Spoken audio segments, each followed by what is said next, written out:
To define a table, use the create table statement to define the columns, specify their data types like int, varchar, or date, and apply constraints like primary key and not null.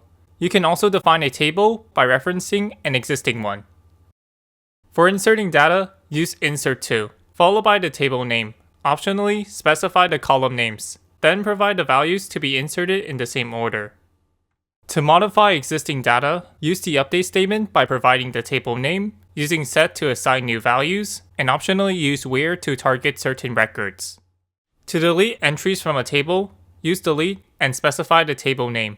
Optionally, use the where clause to filter all rows, otherwise, all rows will be deleted.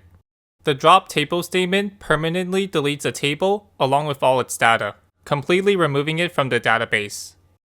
If you liked this video and want to see more, subscribe for part 3. Thanks for watching.